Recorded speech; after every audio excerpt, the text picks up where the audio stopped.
നമ്മൾ സോഷ്യോളജിയാണ് എടുക്കാൻ പോണത്. സോഷ്യോളജിയിൽ നെക്സ്റ്റ് മോഡ്യൂൾ, അതായത് ബി സെക്ഷൻ, ഓപ്ഷണലിൽ വരുന്ന ബി. ഓപ്ഷണൽ എ കഴിഞ്ഞു നമ്മുടെ, ഇനി ഓപ്ഷണൽ ബി ആണ് എടുക്കാൻ പോണത്.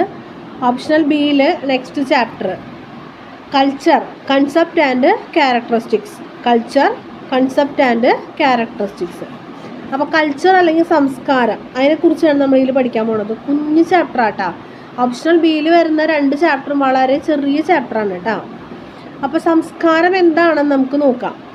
സംസ്കാരം എന്ന് പറയുമ്പോൾ നമ്മുടെ ചിന്ത, മനോഭാവം, വിശ്വാസം എന്നിവയുടെ ഒരു രീതിയാണ്. നമ്മളെങ്ങനെ ചിന്തിക്കുന്നു, അല്ലെങ്കിൽ എന്താണ് നമ്മളുടെ ഒരു ആറ്റിറ്റ്യൂഡ്, അല്ലെങ്കിൽ നമ്മുടെ വിശ്വാസങ്ങൾ, അതിൻ്റെ ഒരു രീതിയാണ് നമ്മൾ സംസ്കാരം എന്നതുകൊണ്ട് ഉദ്ദേശിക്കുന്നത്. അതേപോലെ ഒരു ജനതയുടെ മൊത്തം ജീവിത രീതി നമുക്ക് സംസ്കാരമായിട്ട് കണക്കാക്കാം.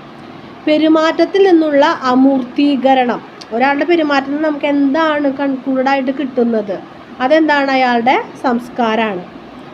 അഭ്യസിച്ച പെരുമാറ്റം, നമ്മൾ പറയില്ലേ, നമ്മൾ എന്താണോ പഠിച്ചത് അത്. പഠന സഞ്ചയങ്ങളുടെ ഒരു കലവറ. വ്യക്തി തൻ്റെ ഗണത്തിൽ നിന്ന് ആർജിക്കുന്ന സാമൂഹ്യ പൈതൃകം, പരമ്പരാഗതമായി നമുക്ക് കിട്ടുന്നത്. ആവർത്തിത പ്രശ്നങ്ങളോടുള്ള ഒരു കൂട്ടം നിലവാരപ്പെടുത്തിയ പൊരുത്തപ്പെടൽ. പ്രശ്നങ്ങളെ നമ്മളെങ്ങനെ കൈകാര്യം ചെയ്യുന്നു, അത് നമ്മുടെ സംസ്കാരമാണ്. പെരുമാറ്റത്തെ നൈതികമായി നിയന്ത്രിക്കുന്നതിനുള്ള സംവിധാനം. ഇതൊക്കെ എന്താണ്? ഇതൊക്കെ കൂടി ചേർന്നാണ് എന്ത് സംസ്കാരം എന്ന് പറയുന്നത്.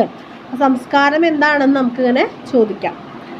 ഇനി സംസ്കാരത്തെക്കുറിച്ച് പല പണ്ഡിതന്മാരും പല ചെറിയ ചെറിയ നിർവചനങ്ങൾ കൊടുത്തിട്ടുണ്ട്.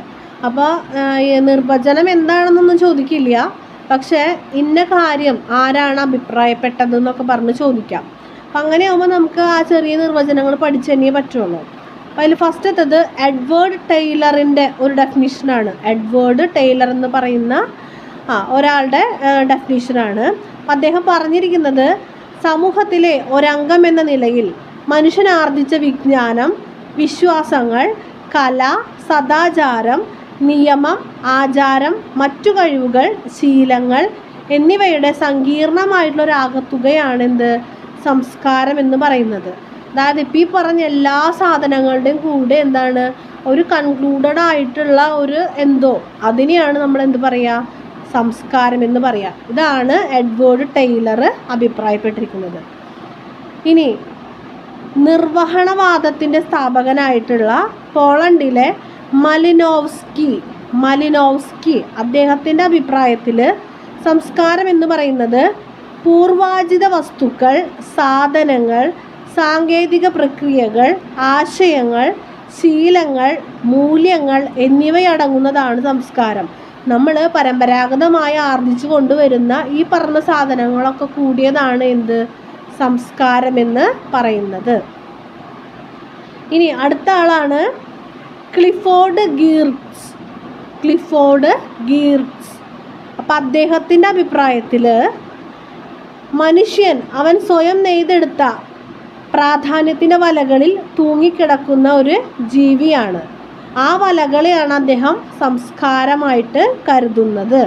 അപ്പോൾ അദ്ദേഹം പറയുന്നത്, ഇതിൻ്റെ കാരണങ്ങളൊന്നും വിശദീകരിക്കാൻ പറ്റില്ല, പക്ഷെ അതിൻ്റെ അർത്ഥങ്ങൾ കണ്ടെത്താൻ മാത്രമാണ് കഴിയുന്നത്. നമ്മൾ നമ്മുടേതായിട്ടുള്ള നമുക്ക് അല്ലെങ്കിൽ പ്രധാനപ്പെട്ട കുറേ കാര്യങ്ങളിൽ നമ്മളിങ്ങനെ തൂങ്ങിക്കിടക്കുന്നുണ്ട്. അതാണ് നമ്മുടെ സംസ്കാരം എന്നാണ് ക്ലിഫോർഡ് ഗീർട്സ് പറയുന്നത്. അപ്പോൾ ഈ 3 പേരുടെ നിർവചനങ്ങളൊന്ന് നോക്കി വയ്ക്കാം. നെക്സ്റ്റ് നമുക്ക് നോക്കാനുള്ളത് സംസ്കാരത്തിന് അല്ലെങ്കിൽ കൾച്ചറിൻ്റെ ക്യാരക്ടറിസ്റ്റിക്സ് ആണ്. Characteristics of culture. അതിലൊന്നാമത്തത് അറിവിൻ്റെ ഖജനാവാണ് സംസ്കാരം. നമ്മൾ നേടിയെടുത്ത അറിവുകൾ പലതരത്തിലുള്ള, മനുഷ്യൻ ഒരു തലമുറയിൽ നിന്ന് മറ്റു തലമുറയിലേക്ക് കൈമാറ്റം ചെയ്യപ്പെട്ട് നമ്മൾ നേടിയെടുത്ത അറിവുകളെയാണ് നമ്മൾ സംസ്കാരം എന്ന് പറയുന്നത്. സാഹചര്യങ്ങളെ വിശദീകരിക്കുന്നു. രണ്ടാമത്തെ ക്യാരക്ടറിസ്റ്റിക്സ് ആണ് എന്ത്? സാഹചര്യങ്ങളെ വിശദീകരിക്കുന്നു. ഒരു പ്രത്യേക സാഹചര്യത്തിൽ നമ്മളെങ്ങനെ പെരുമാറുന്നു, അല്ലെങ്കിൽ നമ്മളെങ്ങനെ പെരുമാറണം എന്ന് നമ്മുടെ സംസ്കാരം നമ്മളെ ഓർമ്മപ്പെടുത്തുന്നു. മൂന്നാമത്തത് മനോഭാവങ്ങളെ വിശദീകരിക്കുന്നു. നമ്മുടെ സംസ്കാരം എന്താണ്? നമ്മുടെ ആറ്റിറ്റ്യൂഡാണ് കാണിക്കുന്നത്. നമ്മുടെ സംസ്കാരം നമ്മുടെ ആറ്റിറ്റ്യൂഡാണ് കാണിക്കുന്നത്. നാലാമത്തത് സംസ്കാരം ഭാവിയെ തീരുമാനിക്കുന്നു. മാനവകുലത്തിൻ്റെ നിലനിൽപ്പ് തന്നെ എന്താണ്? സാംസ്കാരിക പരമാണ്. നമ്മൾ എന്ത് തിരഞ്ഞെടുക്കുന്നു, അല്ലെങ്കിൽ നമ്മൾ എന്ത് ജോലിയിലേക്ക് പോകുന്നു എന്നൊക്കെ എന്താണ് നമ്മുടെ സംസ്കാരമാണ് തിരഞ്ഞെടുക്കുന്നത്. അടുത്തത് സംസ്കാരം വ്യക്തിത്വത്തെ രൂപപ്പെടുത്തുന്നു. അതായത് നമ്മൾ എങ്ങനെ നല്ലൊരു വ്യക്തിയാകുന്നു എന്നുള്ളത് നമ്മുടെ സംസ്കാരമാണ് തീരുമാനിക്കുന്നത്. അപ്പോൾ ഈ 5 കാര്യങ്ങളാണ് സംസ്കാരത്തിൻ്റെ ക്യാരക്ടറിസ്റ്റിക്സ്. 3 മാർക്കിനൊക്കെ ചോദിക്കാവുന്നതാണ്. സംസ്കാരം അറിവിൻ്റെ ഖജനാവാണ്. സാഹചര്യങ്ങളെ വിശദീകരിക്കുന്നു, മനോഭാവങ്ങളെ വിശദീകരിക്കുന്നു, സംസ്കാരം ഭാവിയെ തീരുമാനിക്കുന്നു, സംസ്കാരം വ്യക്തിത്വത്തെ രൂപപ്പെടുത്തുന്നു. ഇതിൽ ചോദിക്കാവുന്ന വേറെ ക്വസ്റ്റ്യനാണ്, സംസ്കാരം എന്ന് പറയുന്നത് നമ്മൾ പഠിച്ചെടുക്കുന്ന ഒരു വികാരമാണ്, അതായത് ലേൺഡ് ബിഹേവിയർ ആണെന്ന്. സംസ്കാരം എന്ന് പറയുന്നത് ഒരു ലേൺഡ് ബിഹേവിയർ ആണെന്ന്. നമ്മളതിനോട് അഭിപ്രായം എന്താണെന്ന് അങ്ങനെ ചോദിക്കാം. അപ്പോൾ സംസ്കാരം എന്ന് പറയുന്നത് ഒരു ലേൺഡ് ബിഹേവിയർ തന്നെയാണ്, നമ്മൾ അതിനെ അംഗീകരിക്കണം. കാരണം നമ്മളിപ്പോൾ പാശ്ചാത്യ സംസ്കാരം നമ്മളെ സ്വാധീനിക്കുന്നുണ്ട്. അതായത് നമ്മൾ അവിടുത്തെ ഒരു കൾച്ചർ കണ്ട് നമ്മളതിനെ അനുകരിക്കുകയാണ് ചെയ്യുന്നത്. അത് നമ്മൾ പഠിച്ച് അനുകരിക്കുകയാണ് ചെയ്യുന്നത്. അപ്പോൾ ആക്ച്വലി നമ്മളത് എന്താണ്, ലേൺഡ് ബിഹേവിയർ തന്നെയാണ്, നമ്മൾ പഠിച്ചെടുക്കുന്ന ഒരു സംസ്കാരമാണ്. അപ്പോൾ നമ്മൾ കുഞ്ഞായിരിക്കുമ്പോൾ നമ്മുടെ കുടുംബത്തിൽ നിന്നാണ് നമ്മൾ സംസ്കാരം അല്ലെങ്കിൽ കൾച്ചർ നമ്മൾ ഫസ്റ്റ് സ്റ്റാർട്ട് ചെയ്യുന്നത്, നമ്മൾ മനസ്സിലാക്കുന്നത്.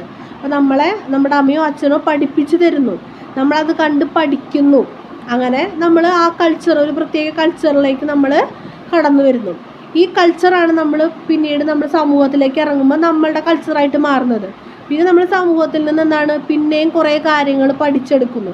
ഇതൊക്കെ കൂടി നമ്മൾ നല്ലൊരു വ്യക്തിയായി മാറുന്ന സമയത്ത് നമ്മൾ ഇങ്ങനെയൊക്കെ പഠിച്ചെടുത്ത നല്ല മൂല്യങ്ങളൊക്കെ കൂടിയിട്ടാണ് നമ്മുടെ സ്വന്തം സംസ്കാരം അവിടെ രൂപപ്പെടുന്നത്. നമ്മൾ നല്ലൊരു സംസ്കാരമുള്ളൊരു വ്യക്തിയായി മാറുന്നത് എന്താണ്, ഇത്തരം പഠിച്ചെടുക്കലുകളുടെ ഒക്കെ ആകെത്തുകയായിട്ടാണ്. അപ്പോൾ ചുരുക്കത്തിൽ എന്താണ് സംസ്കാരം എന്ന് പറയുന്നത്, അല്ലെങ്കിൽ കൾച്ചർ എന്ന് പറയുന്നത് എന്താണ്, ഒരു ലേൺഡ് ബിഹേവിയർ ആണ്. അപ്പോൾ ഇതാണ് ഈ ചാപ്റ്റർ ഉള്ളൂ. അപ്പോൾ എന്താണ് കൾച്ചർ, പിന്നെ കൾച്ചറിന് കൊടുത്തിട്ടുള്ള കുറച്ച് ഈ ഡെഫിനിഷൻസ്, അതിൻ്റെ ക്യാരക്ടറിസ്റ്റിക്സ്, പിന്നെ അതൊരു ലേൺഡ് ബിഹേവിയർ ആണ്. അപ്പോൾ നന്നായിട്ട് പഠിക്കുക, മനസ്സിലാക്കി പഠിക്കുക. ഒരു കുഞ്ഞു ചാപ്റ്ററാണ്. അപ്പോൾ എനിക്ക് തോന്നുന്നു നിങ്ങൾ ബി സെക്ഷൻ എടുക്കാനും കുറച്ചുകൂടി എളുപ്പമെന്ന്. മറ്റേത് ഏതാണോ നിങ്ങളുടെ എളുപ്പം നിങ്ങൾക്ക് സെലക്ട് ചെയ്യാം കേട്ടോ. അപ്പോൾ ഞാൻ എൻ്റെ ഒരു പേഴ്സണലായിട്ടുള്ള പറഞ്ഞതാണ്. എന്താണ് നിങ്ങൾക്ക് എളുപ്പം അത് നിങ്ങൾ എടുക്കാം. Thank you.